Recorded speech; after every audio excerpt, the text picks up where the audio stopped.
Como vai, pessoal? Vamos dar continuidade agora à segunda parte da elaboração da inicial trabalhista passo a passo. Vamos prosseguir no enfrentamento da controvérsia. Não vamos esquecer que a prova é para advogado, para inscrição nos quadros da Ordem dos Advogados do Brasil. Portanto, identificada a peça como sendo a inicial trabalhista, deve ter em mente que na prática a situação de um eventual cliente lhe contando problemas de ordem trabalhista. Então, ao ler o texto, tenha isso em mente e observe a narrativa para identificar os problemas jurídico-trabalhistas que estão sendo passados. Por óbvio que a prova prática visa testar o seu conhecimento do direito material do trabalho e do direito processual do trabalho. Daí, ao ler a narrativa da problemática, você deve marcar os fatos jurídico-trabalhistas. Então, pessoal, vamos acompanhar atentamente esta aula e boa sorte no dia da prova. Na primeira parte do vídeo, demonstramos que a nossa peça é uma inicial e damos dicas de como fazer essa identificação. A título de complemento, observe que no 14º exame, cuja peça também era uma inicial, a maneira de identificar também não é diferente. O princípio de identificação é o mesmo, pessoal. Veja que o enunciado narra uma entrevista com o Heitor Samuel dos Santos.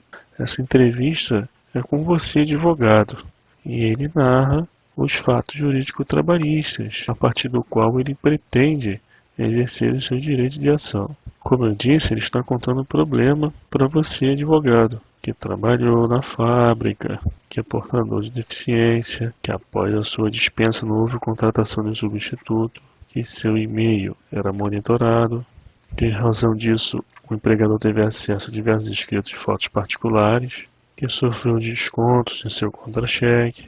Ele narra sua jornada de trabalho, e seu intervalo para almoço, e ao final, você, advogado, foi contratado para defender o Heitor. Então, o layout de um enunciado cuja peça é uma inicial trabalhista é assim, pessoal. Dessa forma, você percebe que é um trabalhador sempre lhe contando problemas e ao final o enunciado diz que você foi contratado como advogado para apresentar a medida processual adequada à defesa de direitos desse trabalhador.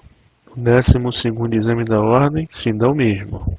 Há uma entrevista com Bruno da Silva, que narra sua admissão e demissão, que sofreu acidente de trabalho, e você, advogado, analisando cuidadosamente o relato feito pelo trabalhador, deve apresentar a melhor defesa em juízo. Assista a primeira parte do vídeo para complementar as orientações sobre a identificação da peça e também a nossa aula exclusiva sobre identificação da peça. Os cards vão aparecer aqui em cima à esquerda, basta clicar para assistir esses vídeos, onde você irá aprender mais dicas para a identificação da inicial. O importante para dar prosseguimento agora na segunda parte de enfrentamento da controvérsia é você ter certeza de que a peça é inicial, trabalhista. Então, vamos a ela. Para quem está assistindo pela primeira vez, estamos resolvendo passo a passo o 20º exame da ordem, cuja peça é uma inicial trabalhista. O nosso objetivo, por óbvio, não é simplesmente resolver essa peça, até porque já há um gabarito publicado no site da OAB. O nosso interesse é demonstrar a vocês um método de resolução de prova que pede a inicial trabalhista. Portanto, partindo do princípio que você, na condição de advogado, está ouvindo o relato de um cliente que te conta diversos problemas relacionados ao trabalho, você deve ouvi-lo atentamente. E por ser um estudante de direito, um profissional da área jurídica, você não deve esquecer a diferença entre fato e fato jurídico. O fato pode ser qualquer coisa, que não recebia bom dia, que não recebia horas extras, que ninguém sorria para ele, que não gozou férias, etc. Já os fatos jurídicos são somente aqueles que têm efeitos na órbita dos direitos e deveres regulados por normas jurídicas. Portanto, o fato de não receber bom dia não é um fenômeno regulado por normas jurídicas, mas apenas por normas de etiqueta, da boa educação, da mesma forma que ninguém sorria para o seu entrevistado. Daí, como primeira medida, é você fazer essa separação a partir da leitura do enunciado da questão.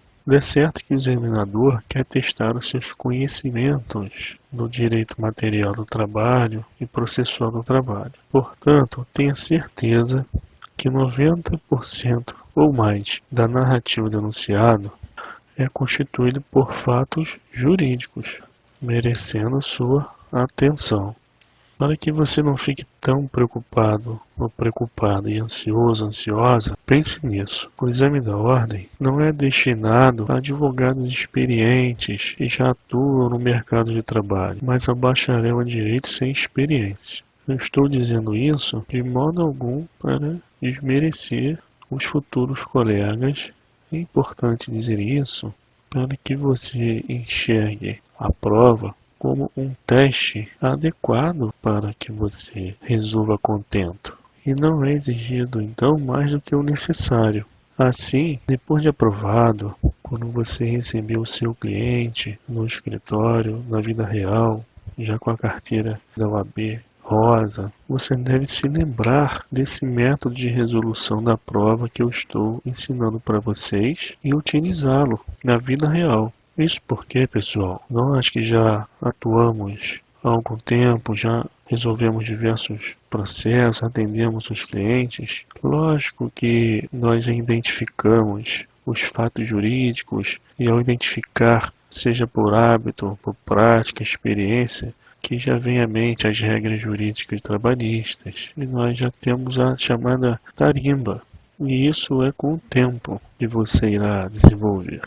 A diferença para você que está iniciando é que você irá utilizar um método, porque seria exagero cobrar do candidato e do recém-formado o conhecimento de todas as normas e situações práticas existentes no mundo do direito do trabalho. Essa é uma razão da prova ser com consulta. O ponto que eu quero chegar, pessoal, é que vocês enxerguem é que diante de todas essas circunstâncias, é normal que vocês eventualmente não lembrem das regras de direito material do trabalho e processo do trabalho, as regras incertas nas súmulas, artigos da CLT, OJs. E a moral da história, pessoal, é que o examinador deseja saber apenas se vocês estão aptos a identificar os fatos jurídico-trabalhistas e localizar as regras aplicáveis na legislação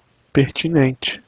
Isso porque o mundo do direito do trabalho ele é dividido no mundo dos fatos trabalhistas, infraestrutura, e mundo das normas trabalhistas, que é a superestrutura, que gravita abstratamente, de forma hipotética, de forma estática, sem qualquer aplicação, até que surja um fato no mundo da vida, no mundo dos fenômenos, que requeira sua aplicação através da intervenção dos operadores do direito, sendo um deles você, advogado. Então, lembrando daquela nossa conversa inicial, se no enunciado da sua questão consta que o seu eventual cliente na entrevista reclamou que não recebia horas extras, você deve pesquisar no mundo abstrato da superestrutura as normas sobre horas extras. Se o seu entrevistado relatar que não gozou férias, você deve pesquisar no mundo das normas as regras sobre férias. E ao final, pessoal, tendo conhecido os fatos que lhe foram narrados e as regras aplicáveis, traçar uma síntese do problema na forma jurídica do dever ser, como você aprendeu no início da sua faculdade, nas aulas de teoria do direito. Se A, B deve ser. Se completado o período aquisitivo de férias, a reclamada não concedeu o direito a fulano de tal de gozo ao pagamento no momento oportuno, deve fazer em dobro nos termos dos artigos 129, 131, 137 da CLT e súmulas 81 e 450 do Coreno TST. Dessa forma, meus amigos, o que o examinador quer é isso, que você demonstre que consegue identificar fatos jurídicos trabalhistas, que demonstre que consegue pesquisar as normas de direito do trabalho e processual do trabalho e que consegue fazer esta síntese de dado um fato A que não esteja conforme o direito do trabalho, que deve ser aplicada tal regra no sentido de conformar aquela realidade ao que o direito do trabalho determina. Esta é a fórmula jurídica. Se dado um fato que não seja conforme o direito, uma consequência deve ser operada em conformidade com o direito. Se dado um fato jurídico trabalhista no mundo dos fenômenos que seja desconforme com o que manda as normas jurídicas, uma consequência também prevista em normas jurídicas deve surtir seus efeitos práticos. Vamos concluir, pessoal, de maneira lúdica, que o examinador não deseja que você decore leis ou seja, uma enciclopédia legislativa ambulante, mas que demonstre sua capacidade em operar a fórmula jurídica especial à ciência do direito.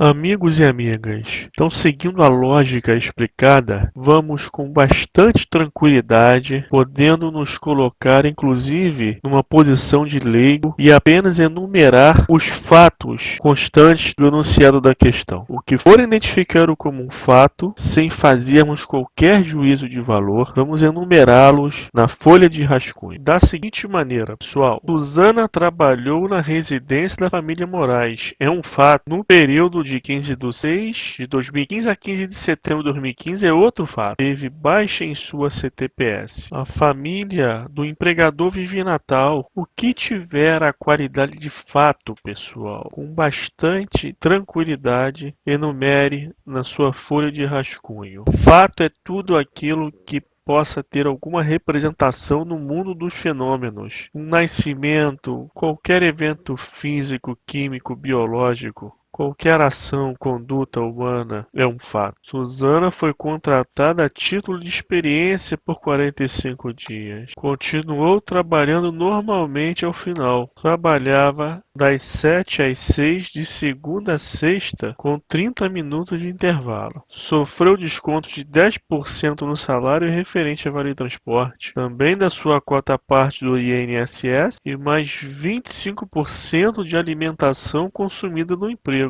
Fazia limpeza de 3 banheiros sem receber qualquer adicional. Viajou com a família por 4 dias úteis. Nessa ocasião, trabalhou das 8 às 17, desfrutando de 1 hora de almoço. Dispensada, recebeu férias proporcionais 13/12, acrescido de 1/3, e 13º salário proporcional de 3/12. Então, meus amigos, minhas amigas, com simplicidade apenas enumeremos os fatos na nossa folha de rascunho. Pessoal, a descrição dos meus fatos ficaram dessa forma. Vocês façam como quiserem, sem a menor preocupação. Se você já está com conhecimento mais sedimentado do direito do trabalho e já consegue relacionar o que é fatos que dizem respeito à jornada de trabalho, que são os horários de início e fim da jornada, horário de almoço e os dias da semana trabalhados. Se você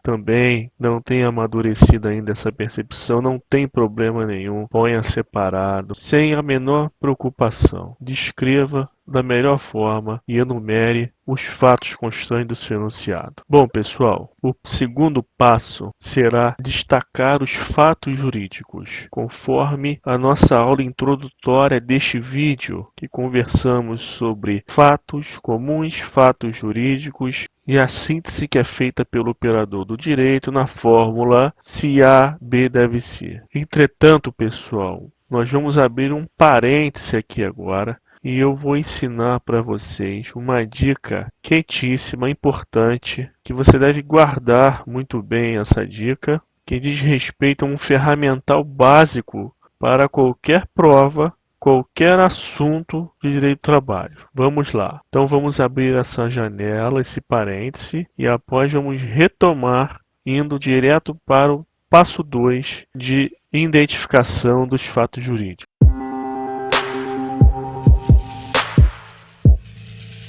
Pessoal, nós vamos falar de conhecimentos básicos que serão úteis para otimizar o modo de você realizar a sua prova. Hoje em dia nós sabemos que é impossível a manufatura competir com a indústria. E da mesma forma, é isso que eu quero que vocês tenham em mente, que com esses conhecimentos básicos, vocês estarão um passo à frente, porque isso repercutirá no aproveitamento do tempo da prova e no seu equilíbrio. Porque, em geral, são sempre de algum modo objeto de prova. De algum modo, o examinador vai testar o seu conhecimento nesse tópico. Então é importante que você conheça. Observe, pessoal, que a necessidade não é tanto que você decore os dispositivos legais sobre o que nós vamos tratar. É importante que você conheça essas situações que eu vou passar agora e, em todo caso, na hora de fundamentar, você pesquisa. É lógico que você estudando antecipadamente, seguindo essa dica, se você tiver um vislumbre de onde está localizado tais dispositivos, facilita a sua pesquisa também e você vai ganhar tempo. As situações são as seguintes.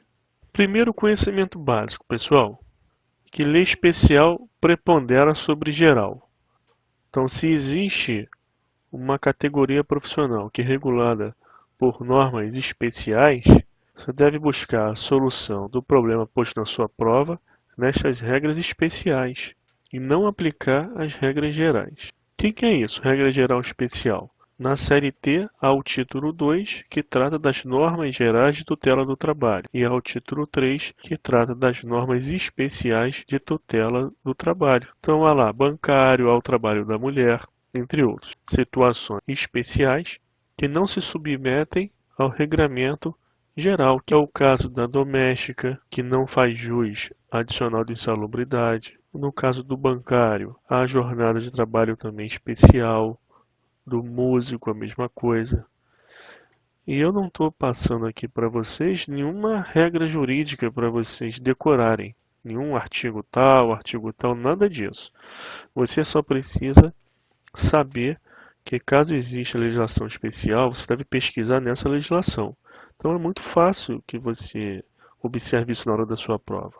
Se eu não sair da sua questão mencionar ferroviário, doméstico, bancário, músico, fisioterapeuta, advogado, qualquer nome que identifique algo específico para você e não fale em João, Maria, Múcio, Tício trabalhou, mas fale que determinada pessoa, fisioterapeuta, bancário. Então você tem que ter esse feeling para buscar no seu índice remissivo essas palavras, estas nomenclaturas, esses termos, na busca de regras especiais. Outro conhecimento básico é você saber o módulo diário normal e o semanal de trabalho. Você precisa saber que o limite normal diário são 8 horas de trabalho e 44 horas semanais. Então você precisa saber isso. Precisa saber onde está escrita essa regra. Saiba isso. Que no geral, o trabalhador tem um limite legal de trabalhar 8 horas por dia ou 44 horas por semana.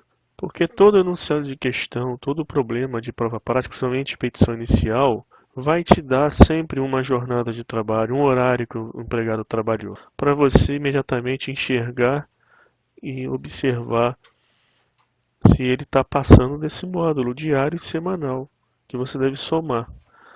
E ele vai sempre entrar numa questão de horas extras. Então, se existe aquele candidato que, por exemplo, ele nunca gostou de direito de trabalho, mas ele resolveu fazer a prova, e ele vai seguir apenas o nosso método para fazer a prova, ele vai conseguir fazer. O problema é o tempo, são 5 horas de prova. Então, se tiver que pesquisar também os conhecimentos básicos, pode ser que não dê tempo. Outro conhecimento básico: intervalo para almoço e descanso é de 1 hora. Se suprimida, recebe indenizado mais horas extras. Toda a questão trabalhista, em geral, vai envolver uma jornada de trabalho que contém 1 hora de descanso. Sempre vai conter na jornada 1 hora de descanso. Então você já vai pronto para a prova. São coisas que não precisa deixar para pesquisar lá. Pesquisa outras coisas. É natural, nós não vamos decorar todas as normas legais. Nós vamos pesquisar muitas. Mas estas são muito corriqueiras. Então é importante que você já vá pronto para isso, para você andar na frente. Quarto, que o aviso prévio mínimo é de 30 dias e que se soma ao tempo de serviço. Mesmo indenizado, sempre vai somar 30 dias. Então deve haver pagamento do aviso, deve ser trabalhado, indenizado, não importa. Você vai somar mais 30 dias na data que foi informada da dispensa. Você somará 30 dias na data informada da dispensa. Foi dispensado, houve aviso prévio, indenizado ou trabalhado é mais 30 dias. Por quê? Porque aí sempre está a pegadinha, que é na hora de calcular os proporcionais de férias e 13º.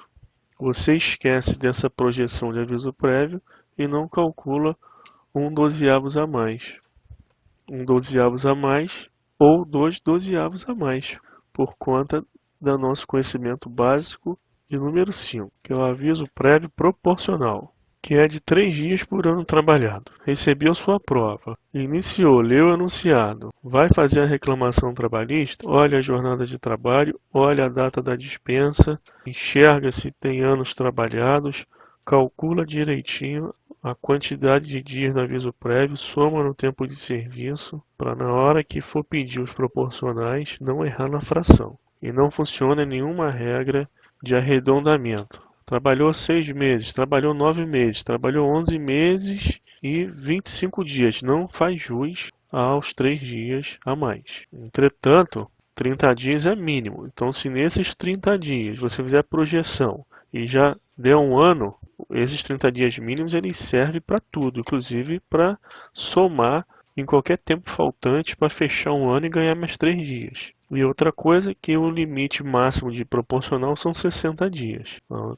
30 dias é o mínimo, mais 60 dias que pode ter de proporcional. Então, é uma pessoa que trabalhar 20 anos. Então, tem um total de 90. Então, é básico, você deve guardar isso. Por fim, você precisa ter sedimentado nos seus estudos que a partir de 15 dias é considerado mês integral para fins de atribuição de 1/12 nas férias e 13º proporcional. Então esse aqui, pessoal, é um conhecimento básico. Como se você fosse pescar sem material, sem linha, sem isca. Então é algo assim importante. E veja bem, nós não falamos em regras jurídicas nenhuma aqui. É apenas um conhecimento. Na prova do OAB, você deve sempre informar o examinador o fundamento legal. Caso contrário, você não pontua completamente. Então, no caso de um pleito de horas extras, você tem que dizer porquê e dar o fundamento legal. Aviso prévio proporcional, dizer o fato, porquê que merece receber e o fundamento legal, citar a lei do aviso prévio proporcional. Mas se você conhece essas regras que eu estou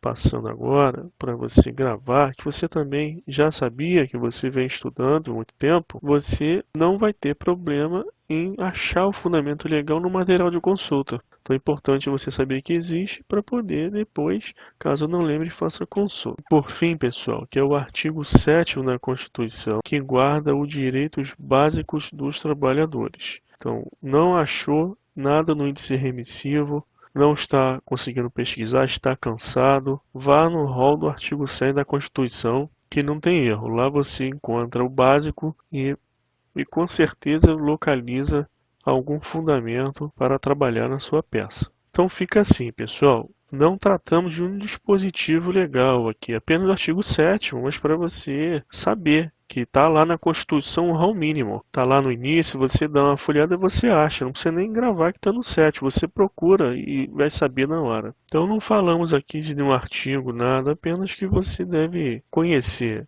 a regra do sistema do direito, que é a lei especial prepondera sobre a geral. Essa regrinha está na Lei de Introdução ao Norma de Direito Brasileiro, no artigo 2º, parágrafo 1º, mas você não precisa saber também disso. Isso é uma regra lógica íncita a qualquer sistema normativo. Para aprofundamento nesse tópico, você assista ao nosso vídeo sobre a introdução ao estudo da Constituição, clicando no card que aparece aqui à esquerda. A regra da jornada de trabalho normal está no artigo 7º, inciso 13 da Constituição Federal, e 16 horas extras condicional de 50%, que você sempre vai observar a jornada normal na busca de evidenciar o direito às horas extras, cujo regramento está no inciso 16 do mesmo rol do artigo 7º. Intervalo intra-jornada, artigo 71 da CLT e súmula 437 do TST.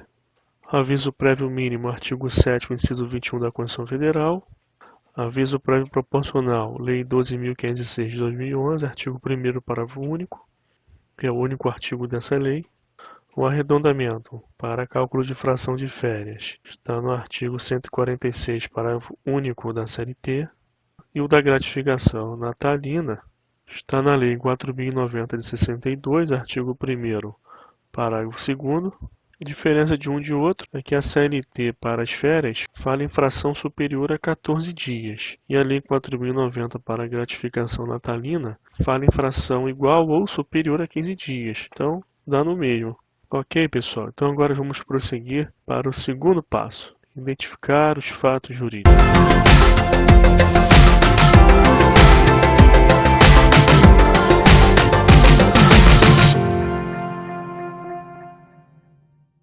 Esse passo, caros amigos, já requer uma habilidade imanente ao operador do direito, pois já devemos pensar dentre os fatos aqueles que são jurídicos, ou seja, que têm no caso concreto repercussão jurídica, tendo em vista a produção de efeitos na órbita de direitos e deveres das pessoas por conta de disposição normativa que deve lhe conformar. O que eu quero dizer com isso? O fato de descontar INSS não tem qualquer repercussão na órbita de direitos e deveres de qualquer cidadão, quiçá dos contraentes desta relação jurídico-trabalhista, haja vista que é um exercício regular de direito desconto do INSS. Portanto, nenhuma norma jurídica precisará conformar essa realidade. Esta realidade ela é irrelevante para o direito nesse momento, neste tempo, neste espaço. Da mesma forma, o fato do empregador residir em Natal não tem relevância neste momento, por conta de que tal fato revela interesse na fase de elaboração da estrutura básica da petição inicial, quando do momento de endereçar a peça. Portanto, esse local da prestação de serviço não tem qualquer repercussão no passo de número 2. Quando eu digo que este passo requer uma certa habilidade e nível de conhecimento do operador do direito, porque estamos em busca de fatos jurídicos. O nosso olhar já é científico, de forma que transcendemos do conhecimento popular. Então você que estuda direito deverá identificar o fato jurídico do trabalho doméstico e atentar, conforme o nosso parêntese, que o trabalho doméstico é regulado por legislação especial. Mas vamos supor que você não lembra disso ou desconhece essa circunstância. Tenha a prudência de buscar no índice remissivo o termo doméstico, advogado, engenheiro, qualquer que seja a profissão ou atividade, verificando se existe menção a alguma legislação especial, porque um dos nossos princípios básicos de resolução de problemas jurídicos é ter sedimentado que atividades laborativas reguladas por legislação especial devem preponderar frente às normas gerais da CLT. Com relação à data de dispensa, de baixa, o seu conhecimento fixo e universal, a sua munição básica, lhe informará nesse momento que você deve ter atenção porque você sabe que fração de trabalho igual ou superior a 15 dias conta como mês integral para efeitos de cálculo de proporcional de férias e 13º salário. Contrato de experiência, não há dúvida que é um fato jurídico e você, candidato ao exame da OAB, futuro advogado, precisa conhecer as regras do contrato de experiência para resolver o caso. Uma vez que você lembra dos seus estudos, a diferença básica entre contrato por prazo determinado e indeterminado, e na gama de direitos correlatos. Subentendendo-se que a descrição de que Susana continua a trabalhar após o prazo da experiência, trazendo a lume a percepção de que as narrativas do contrato de experiência e da continuidade do trabalho após estão ligados à mesma circunstância de fato e de direito. Com relação à jornada de trabalho em Natal, você que está municiado com a sua ferramenta básica, que é o seu conhecimento também a respeito do módulo diário e semanal de jornada, você imediatamente já faz um cálculo rápido e verifica se das 7 às 16 horas, com 30 horas apenas de intervalo para o almoço, se resulta na hipótese de trabalho em horário suplementar. E já pode colocar um sinal aqui ao lado. Com relação aos fatos dos descontos, parece que o examinador quer testar o seu conhecimento acerca da legalidade dos descontos efetuados. Limpeza sem adicional, espera-se que você infira o objetivo do examinador em avaliar os seus conhecimentos a respeito das hipóteses de recebimento de adicional de insalubridade. Será que recebe ou não recebe? No caso da viagem, com jornada de 8 às 17, 1 hora de intervalo, em princípio o examinador também quer te avaliar sobre jornada. E você que está guarnecido com o seu conhecimento básico acerca de jornada de trabalho, dos efeitos do aviso prévio, dos cálculos dos proporcionais e da preponderância da legislação especial sobre a geral, você irá resolver todas estas questões com bastante tranquilidade. E nós vamos mostrar esse caminho, esse método, independente se você lembra ou conhece as regras que regem todas essas situações havidas no âmbito de uma relação de trabalho doméstico. Por fim, e é óbvio que o examinador pretende avaliar os seus conhecimentos acerca das verbas resilitórias, que é uma praxe do foro, o advogado ser procurado por um cliente para que ajuize uma reclamação trabalhista requerendo a condenação do ex-empregador em pagamento de verbas não quitadas na época oportuna. Então, pessoal, esse foi o passo de número 2, uma análise módica, rápida, no objetivo de identificar fatos jurídicos. Essa identificação é bastante sutil, que o operador do direito ele observa os mesmos fatos comuns vistos anteriormente no olhar leigo e procura enxergar implicações na esfera dos direitos e deveres dos envolvidos na relação de trabalho e de acordo com o objetivo proposto, que nesse caso serviu para afastar de plano a importância da análise do local da prestação de serviço e do desconto do INSS. Agora, pessoal, vamos para o terceiro passo, que é a consulta. Se no passo de número 2 você não se sentiu confortável, não conseguiu identificar fatos jurídicos, ter intuições, concluir a análise, chegar a alguma conclusão, não se preocupe. Passe imediatamente para o passo de número 3, que lá você terá bastante luz no seu caminho para resolver a questão.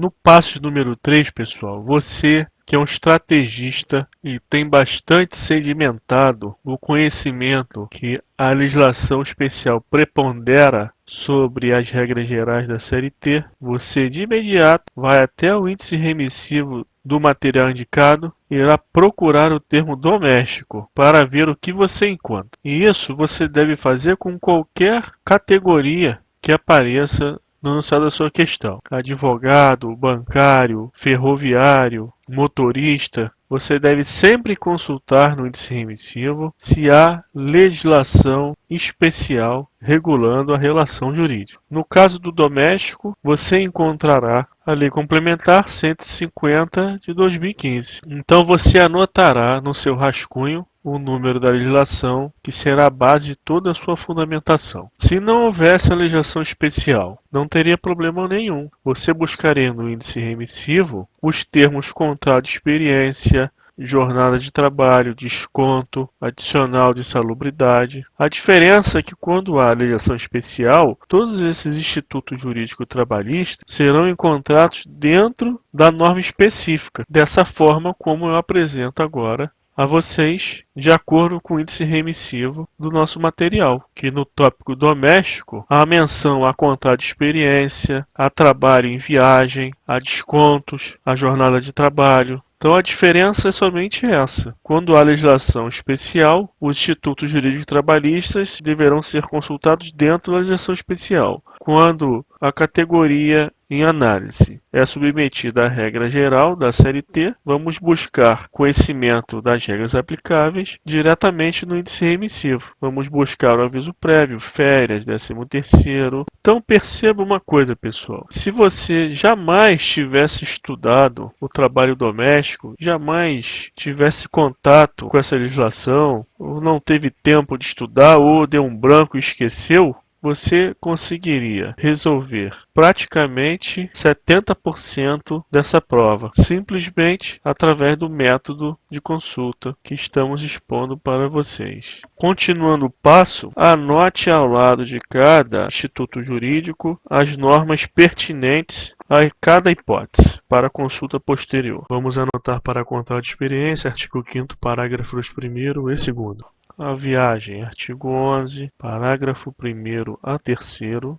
Descontos no salário, hipóteses permitidas ou não. Vai anotar o artigo 18 ao lado do desconto de alimentação. Para as hipóteses de intervalo para repouso e alimentação e jornada de trabalho, vamos anotar o artigo 13 e 2º, conforme expressamente consta do rol de hipóteses incertas no tópico do índice remissivo. Você tem 5 horas de prova. Seguindo o método, o caminho, você tem condições de fazer uma leitura completa em qualquer rol do índice remissivo. Você está sendo objetivo e você com certeza irá encontrar exatamente a hipótese para o seu problema, porque o exame da ordem é assim. Ele quer testar você nesse tipo de técnica, conforme exposto na introdução a esta aula. E para a hipótese de rescisão contratual, vamos anotar o artigo 23, parágrafo 1º a 3º. Você vai notar agora que para vale transporte e a insalubridade não há regramento expresso no tópico do doméstico do índice remissivo. Entretanto, se você a partir de agora não conseguisse mais aplicar a técnica de consulta, você já teria resolvido 80% da sua prova. Mas não seria o caso, porque com certeza você iria até o tópico vale transporte do índice remissivo.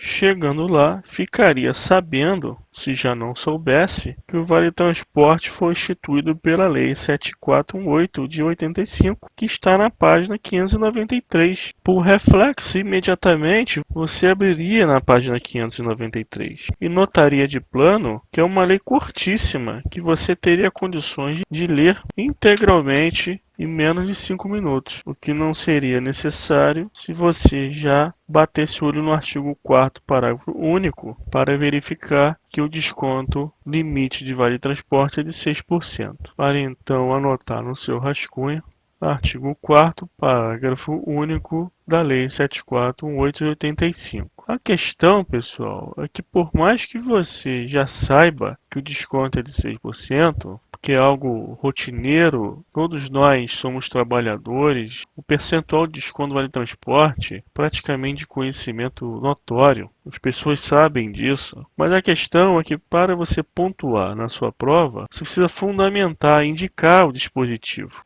Aí que é a questão e entra a necessidade de conhecer o método de consulta. Com relação ao adicional de insalubridade, se você buscasse o tópico insalubridade, você conheceria os fundamentos legais para fundamentar um pedido de insalubridade à sua cliente, a Suzana. E aí dependeria da forma que você fundamentasse. Você está sendo contratado para defender os interesses da Suzana. E nós sabemos que os direitos do doméstico eles estão previstos no parágrafo único do artigo 7 da Constituição Federal, onde não foi previsto o direito adicional de insalubridade, conforme o inciso 23 deste dispositivo. Caso você buscasse o conhecimento sobre as hipóteses de percepção desse adicional através do nosso método de consulta, você acabaria sim por fundamentar um pedido. E isso eu entendo que não lhe traria qualquer prejuízo, porque o trabalhador doméstico não está sendo tratado de forma igual aos demais trabalhadores urbanos e rurais, uma vez poder reformador não lhe conferiu direito equivalente, sendo que a insalubridade é igual para todo mundo.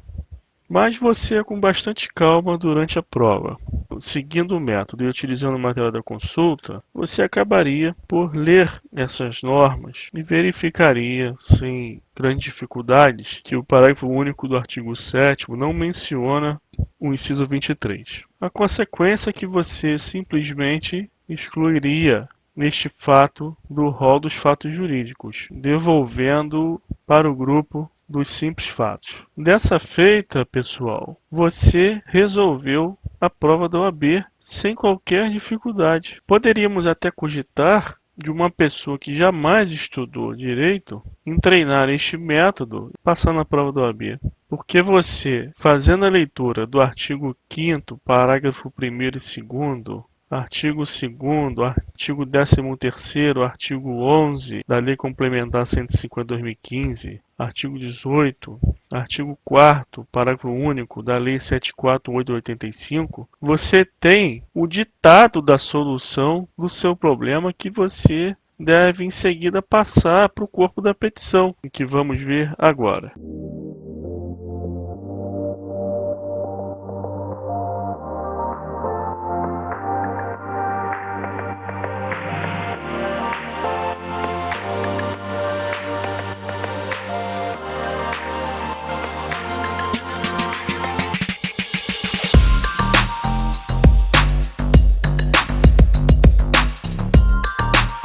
Pessoal, a primeira medida que vocês devem tomar no passo 4 é fazer uma leitura de todos os dispositivos, todas as regras legais, todas as normas pesquisadas.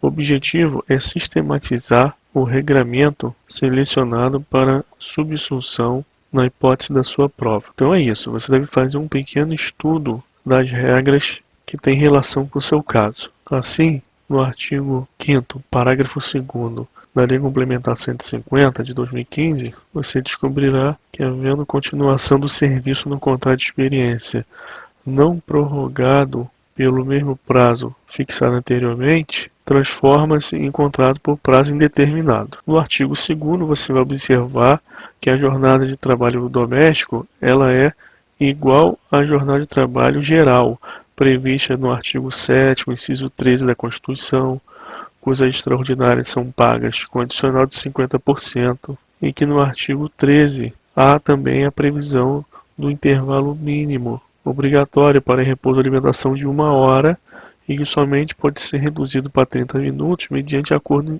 individual escrito, firmado entre empregador e empregado e que seu enunciado não menciona tal negócio jurídico. Dessa forma, sendo vedado inventar dados não constando enunciado, você deve concluir que houve supressão de hora intra-jornada e que houve o labor extraordinário de 30 minutos, porque de 7 às 16 são 8 horas, mais 30 minutos trabalhados, uma vez que a hora intra-jornada concedida só foi de 30 minutos. Também lançando mão do cabedal de conhecimento que você levou para a sua prova, e que foi tema da nossa aula de conhecimentos básicos, você não esquecerá que intervalo intra-jornada suprimido deve ser indenizado sem prejuízo da hora extra pelo tempo efetivamente trabalhado. De toda sorte, você é ciente que o seu índice remissivo é a fonte de consulta e verificado um fato jurídico, você tem a faculdade de pesquisar no índice remissivo. Então busque o fato jurídico no índice remissivo,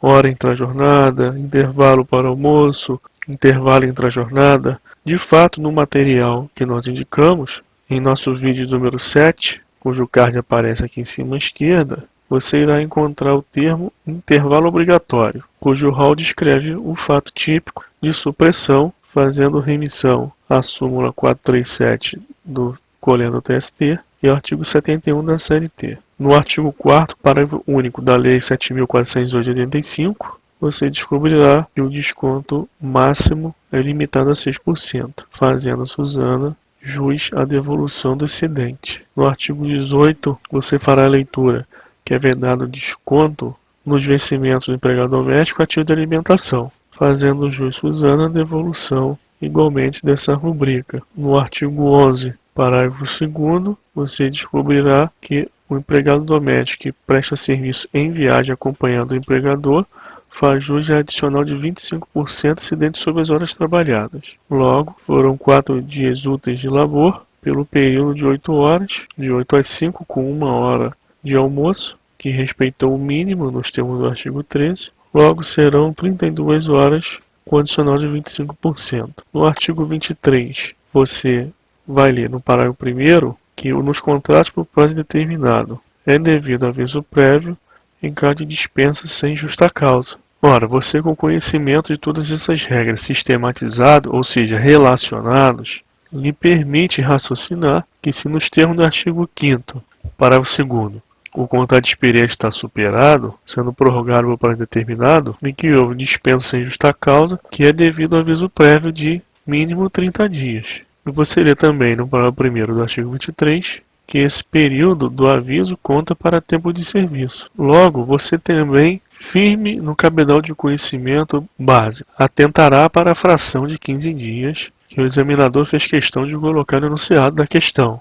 Observa também que não há hipótese de aviso prévio proporcional e que os 30 dias de aviso prévio leva a data de efetiva dispensa para 15/10 de 2015. De plano, já houve alteração nos proporcionais pagos, fato que você resolverá no momento de redação da peça. Então, pessoal, não esqueça, o terceiro passo é apenas de consulta, quando você registrará os dispositivos encontrados, as normas pesquisadas. E no passo 4, a primeira medida será fazer um breve estudo das normas encontradas para sistematizar esse conhecimento específico, conforme nós fizemos agora. Então, vamos à redação da peça. Na redação da peça, você vai observar duas orientações.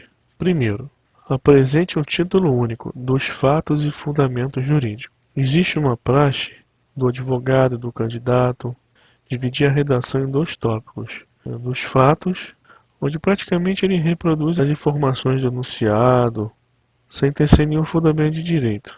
Em seguida, abre um tópico do direito, onde faz as considerações jurídicas, fundamenta, etc. Não é recomendável que se faça isso por alguns motivos. Primeiro e mais importante, não é exigido que se faça isso pela banca examinadora.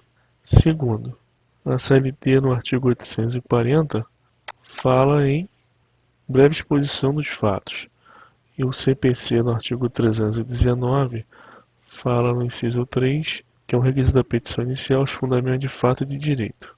Não havendo nenhuma determinação para que faça separado ou junto. Acontece, pessoal, que você tem tempo limitado para fazer a prova e tem limitação de linhas. Por outro lado, a reprodução pura e simples de fatos que já consta no enunciado da sua questão não contribui em nada, não acrescenta em nada na avaliação da sua capacidade de resolver problema jurídico. Tal cópia é inteiramente dispensável. E por fim, pessoal, não oriento fazer dessa forma, separando fatos e direito, porque no nosso método, no 4º passo, você deve pautar a redação da sua peça pela fórmula universal da ciência jurídica, se A, B deve ser, o que irá te ajudar bastante, te levando à aprovação. Veja só, pessoal, como funciona. Observando o nosso rascunho, temos o artigo 5º, parágrafo 2º da Lei Complementar 150/2015, que garante o reconhecimento do contrato por prazo indeterminado, em prejuízo ao contrato de experiência, que em termos de direitos trabalhistas é menos lucrativo.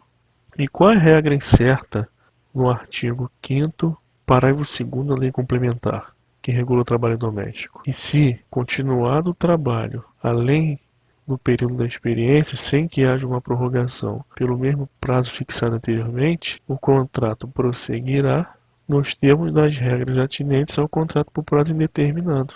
Logo, pessoal, seguindo a nossa fórmula, fica da seguinte forma: houve continuação do trabalho pela reclamante para além do período de 45 dias previsto para o contrato de experiência, sem determinação prévia de prorrogação do prazo determinado. Logo, deve ser conhecido em benefício da trabalhadora nos termos do artigo 5º, parágrafo 2º da Lei Complementar 150/2015. Então, pessoal, a estratégia é essa: você aplica a fórmula da ciência jurídica, concentra fatos e fundamentos jurídicos no mesmo parágrafo, otimizando a sua prova, mantendo o raciocínio, direcionando o raciocínio, sem fugir ao tema e sem desperdiçar linha na sua folha de resposta, e ainda poupando o risco de rasurar sua prova. Agora, pessoal, preste atenção que o que será escrito é livre da parte de cada um. Eu escrevi dessa forma: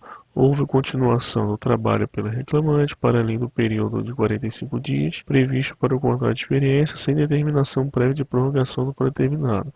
Logo, deve ser reconhecida a natureza de contrato determinado em benefício da trabalhadora, nos termos do artigo 5º parágrafo 2º da Lei Complementar 150 de 2015. Ora, o esqueleto, a estrutura, é a fórmula jurídica, se A, B deve ser. E como você irá construir o período, a frase, a ideia, não importa. Isso é o que chamamos de paráfrase. Você tem a possibilidade de fazer diversas paráfrases de uma mesma situação. Poderia também ser colocado da seguinte forma: não tendo havido a prorrogação do contrato de experiência, o contrato transmudou-se para por prazo determinado nos termos do artigo 5º parágrafo 2º da Lei Complementar 150/2015. Qualquer forma que você colocar que deixe claro ao examinador esta ideia do se A, B deve ser, específico ao caso, você acerta, você marca o ponto. Não tem ordem para fundamentar, você pode colocar a ordem da vez o que você quiser. Posso falar agora do desconto, posso falar do adicional aplicável às horas pelo trabalho em viagem. Você olha para a sua folha de rascunho, onde você estruturou a sua pesquisa, e vai fazendo o se A, B deve ser na sua folha de resposta na ordem que você quiser. Por exemplo, agora eu vou fazer o do desconto do Vale Transporte. E eu boto da seguinte forma: foi descontado a reclamante 10% a título Vale Transporte, em desconformidade com o previsto no artigo 4º da Lei 7.418/85, e prevê que o desconto está limitado a 6%, devendo a reclamada ser condenada na devolução do excesso. Perceba, pessoal, o formato utilizado para a construção do texto. Houve alguma coisa, então deve ser produzido um efeito jurídico. Houve alguma coisa em desconformidade com a norma, então deve ser produzido um efeito. Houve algo em desconformidade com a norma jurídica, então deve ser produzido um efeito sancionador para conformar a realidade que estava desconforme com os preceitos normativos vigentes. Terceiro, eu posso fazer sobre o desconto de 25% a título de alimentação, da seguinte forma: a reclamante sofreu desconto indevido de 25% a título de alimentação, tendo a reclamada violado o artigo 18 da Lei Complementar 150 de 2015 e veda da prática, sendo devido à devolução. Mais uma vez, pessoal, a fórmula é a mesma, com toda essa estrutura construída através dos passos, servindo para facilitar o trabalho que está sendo realizado agora, deixando a sua petição bastante organizada. Sofreu desconto indevido, sendo devido. O dever ser que representa o atributo deontológico do direito de conformação das realidades destoantes dos preceitos normativos, ele pode aparecer de diversas formas, sendo devido, deve ser, mas ele está sempre presente. Então agora falta fundamentar o pedido de aviso prévio, nos termos do artigo 23, parágrafo 1º da Lei Complementar 150,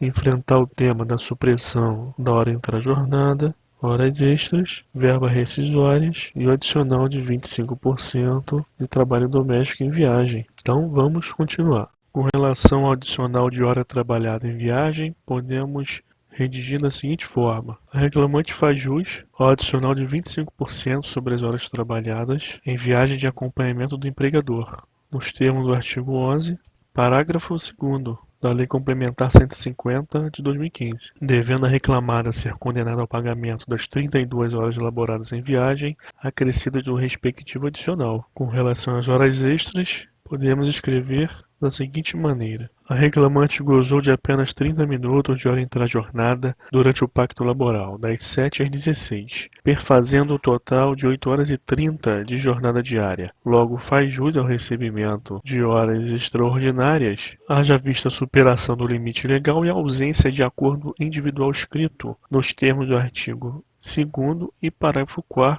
da Lei Complementar 150 de 2015, com o adicional de 50%. Vamos observar, pessoal, que há situações de fato que encontram regras prontas no índice remissivo para aplicação direta de forma subsuntiva, que foi o caso de todos os direitos fundamentados até agora. O adicional de 25% de viagem estava diretamente previsto na Lei Complementar 150 para aplicação direta ao fato da trabalhadora ter viajado para acompanhar o seu empregador e não recebido. O desconto indevido de 25% da alimentação, a mesma coisa. Encontramos a regra da vedação e aplicamos diretamente, requerendo a condenação na devolução. As horas extras idem, não há o acordo escrito, então fundamentamos no artigo 2º, parágrafo 4º, que inexiste o acordo individual escrito, sendo devido o pagamento de horas extras, por não ser o caso de compensação de jornada. Isso se chama aplicação subsuntiva do fato à norma. Entretanto, os dois últimos fatos a serem fundamentados, que são os cálculos da verba rescisória e a fundamentação da indenização pelo intervalo intrajornada suprimido, nós não encontraremos a consequência sancionadora da conduta irregular do empregador diretamente na Lei Complementar 150/2015, mas só encontraremos o quê? Que de acordo com o artigo 13 da Lei Complementar 150/2015, é previsto o intervalo intrajornada de 1 hora, mas a Lei Complementar não dá consequência no caso da supressão. No mesmo sentido, transmudado o contrato de experiência para contrato por prazo indeterminado, o artigo 23, parágrafo 1º, confere o direito ao aviso prévio, mas cabe ao candidato fazer o cálculo do fracionamento, fazer o cálculo das frações de férias e gratificação natalina, bem como fundamentá-las, devendo continuar a sua busca remissiva, tendo operado de forma diversa nos demais fatos fundamentados, que bastou sua aplicação direta e a redação na estrutura do dever ser jurídico, de forma direta e simples. Então, quando vocês perceberem que há dois tipos de classe de fatos, uns que são mais simples para fundamentar, que basta aplicar direto a regra encontrada, e outros que requerem cálculos ou pesquisa em remissão da remissão para encontrar outras regras a serem aplicadas, vocês deixam esses por último. Vocês deixam estes para o fim e fundamentam primeiro os de aplicação direta subsuntiva. A situação do intervalo intrajornada suprimido faz parte do nosso conhecimento básico, estando presente no nosso cabedal. Lançando mão dessa estratégia, nós já temos o pré-conhecimento de que intervalo intrajornada suprimido impõe o pagamento indenizatório de 1 hora a título de extra, sem prejuízo da hora extra trabalhada. O item 5 nós já fundamentamos a hora extra, mas agora é necessário fundamentar o pedido de indenização pela hora suprimida. E a redação fica da seguinte forma: a reclamada suprimiu o intervalo entre a jornada da obreira durante todo o período de serviço prestado em Natal, Rio Grande do Norte. Mencionamos Natal, Rio Grande do Norte, para excluir o período de viagem, que não houve a supressão, devendo ser condenada ao pagamento de 1 hora acrescida de 50% a título de indenização, com fulcro no artigo 13 da Lei Complementar 150 de 2015 e súmula 437 do Coleno TST. Pessoal, agora vai ficar faltando fundamentarmos o direito ao aviso prévio e seus efeitos. Vamos abrir um parêntese, pois sempre que houver na sua questão tema relacionado a aviso prévio, você vá para a sua folha de rascunho para organizar seu pensamento e evitar equívoco, evitar prejuízo na sua prova. Eu vou demonstrar. No caso, estamos fundamentando aviso prévio no artigo 23, parágrafo 1º da Lei Complementar 150 de 2015. Entretanto, o aviso prévio é um direito constitucional previsto no inciso 21 do artigo 7º. Então, para qualquer empregado, qualquer situação, proceda sempre da mesma forma quando tiver que enfrentar o tema aviso prévio. Vá para a folha de rascunho e proceda dessa forma. Lembre-se da sigla CTPS. Elimine o S e fique com CTP. CTPS é Carteira de Trabalho, Previdência Social, fácil de você lembrar. E lembre da sigla CTP. O aviso prévio ele tem funções. É um Instituto Jurídico Trabalhista com funções. Para aprofundamento, assista ao vídeo sobre aviso prévio, clicando no card que aparece aqui à esquerda. E nós vamos passar agora um resumo importante para você se sair bem na prova. Lembre-se que o aviso prévio ele tem 3 funções importantes. Uma é comunicar a data da dispensa e assim fixar o dia exator da projeção da quantidade de dias que você irá oferir. O mínimo são 30 dias, mas pode haver um aviso prévio proporcional. Então você precisa fixar a data de início da contagem. Segundo, tem a função de permitir e determinar a projeção desse tempo, que terá repercussão principalmente no cômputo das frações de férias e 13º salário. Por fim, tem a função de pagamento, pois gera o direito ao recebimento de uma remuneração, independente se trabalhado ou indenizado. Anote no seu rascunho a data de admissão constante do seu enunciado e a data da dispensa. Esses dados são as suas referências para a solução do problema. Projete o aviso prévio ao lado da data da dispensa.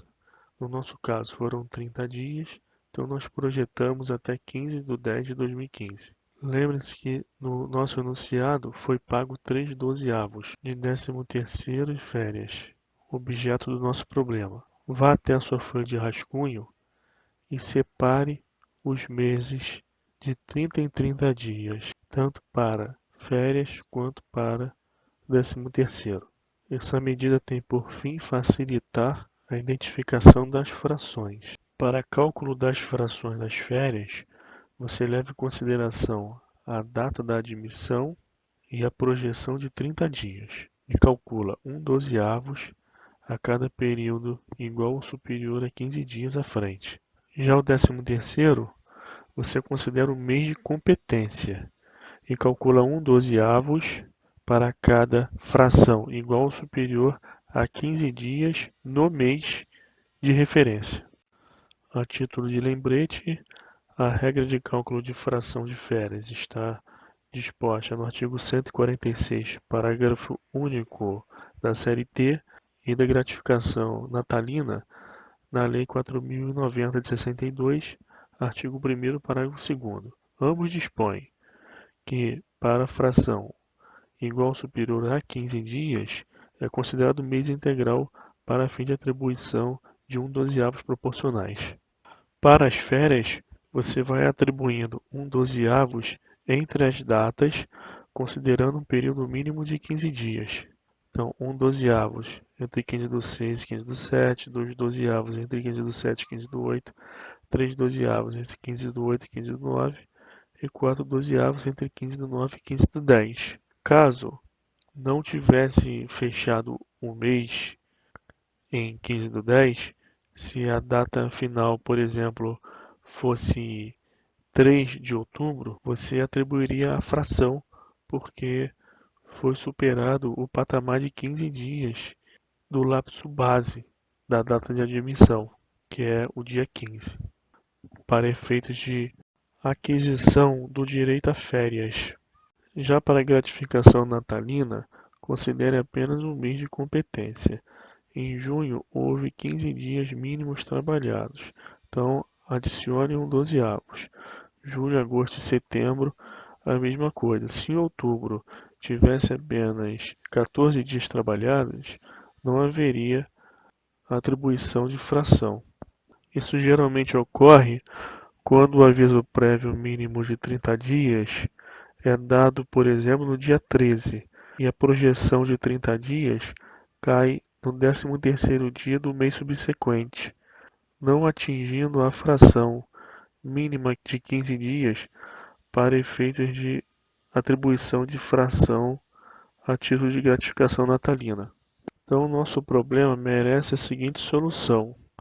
Com a projeção do aviso prévio, fixando o termo adquém em 15 de outubro, nós vamos requerer para a Suzana 4/12 de férias proporcionais e 5/12 de 13º proporcional. Independente do direito a aviso prévio discutido, os 3/12 de 13º fixado anunciado já era equívoco por conta destas regras que estamos revisando com vocês.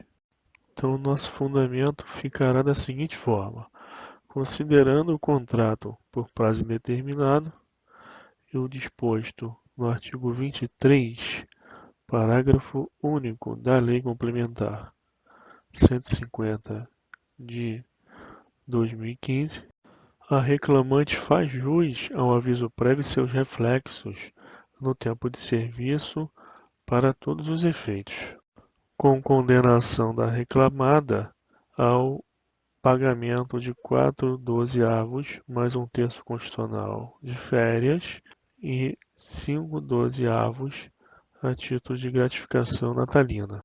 Por fim, vamos redigir os pedidos. Vale lembrar que você deve atender os requisitos da petição inicial, que estão incertos no artigo 840, parágrafo 1º da CLT e 319 do CPC.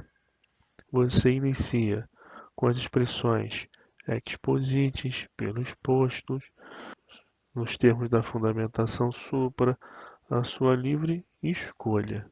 E lembrando que os requisitos da petição inicial, eles devem ser seguidos de acordo com o rol do artigo 319 do CPC, à luz do artigo 769 da CLT, que dispõe sobre a aplicação subsidiária do CPC nos casos omissos. Então, é somente nos casos omissos.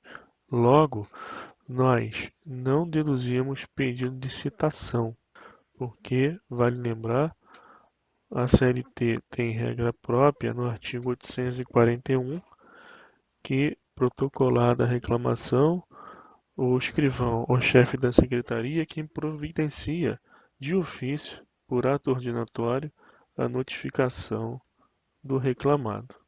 Então, lembrando desse dado importante e também ressaltando que o CPC de 2015 ele excluiu a citação como requisito da petição inicial, que figurava no inciso número 7 do artigo 282 do CPC de 73. Então está resolvida a celeuma, não há requisito da petição inicial, citação, ou mesmo a notificação da reclamada, como muitos escrevem, muitos fazem, inclusive no foro é comum esse tipo de pedido. Mas de todo modo não é exigido, não é necessário. Então você vai utilizar essa frase padronizada, pelo exposto, ou nos termos da fundamentação supra, requer Vossa Excelência que seja julgado procedente os seguintes pedidos. E aí inicia a sua redação do rol dos pedidos, de acordo com a fundamentação que você fez no corpo da petição. Você vai seguindo a ordem sequencial ou não, da sua preferência, e vai deduzindo um a um. Então, um é reconhecimento da declaração do contrato prazo indeterminado, aviso prévio de 30 dias. 4, 12 avos de férias, referente a 2015 e 2016. 5, 12 avos de gratificação natalina 2015. Devolução dos descontos feitos a título de alimentação e excedente de vale transporte no percentual de 4%. Pagamento do adicional de horas laboradas em viagem de 25%, incidente sobre 32 horas, a hora extra diária indenizada pela supressão da hora intra-jornada, 30 minutos de horas extras pela jornada de 8 horas e 30, já vista a supressão de meia hora da hora intra-jornada.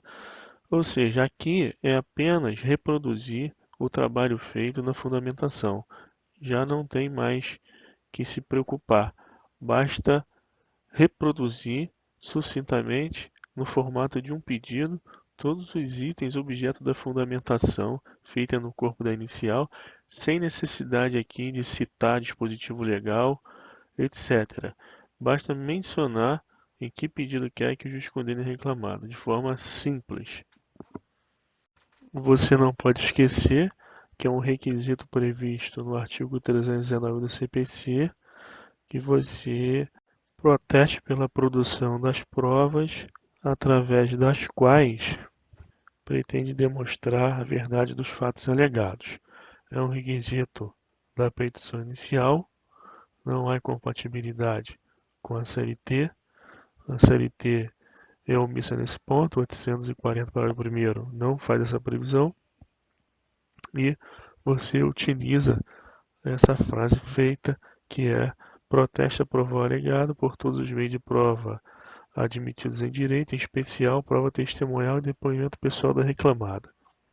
É praxe, a Justiça do Trabalho opera com prova testemunhal e depoimento pessoal de forma proeminente, então você utiliza esse jargão. Por fim, não esquece também do valor da causa, que é também um requisito previsto no artigo 319 do CPC. Aí você vai perguntar: mas tem certeza?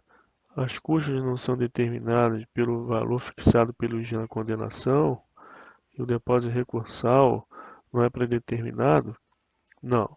É necessário o valor da causa para fins de alçada. Há no processo do trabalho um rito sumário, sumaríssimo e ordinário. Então é necessário para fixar a alçada um requisito da petição inicial previsto no artigo 319. E para terminar, você deve datar e assinar. Date com a data do dia da prova, não há problema. O local, pode botar o local da prestação de serviço, objeto do enunciado da sua questão. E a assinatura, muito cuidado, não ponha seu nome. Ponha advogado, 3 pontinhos, ou AB, 3 pontinhos, ok? Então, pessoal, muito boa sorte, felicidade. Vamos continuar as postagens com a contestação e recurso ordinário. Acompanhe o vídeo e assine o canal. Um abraço.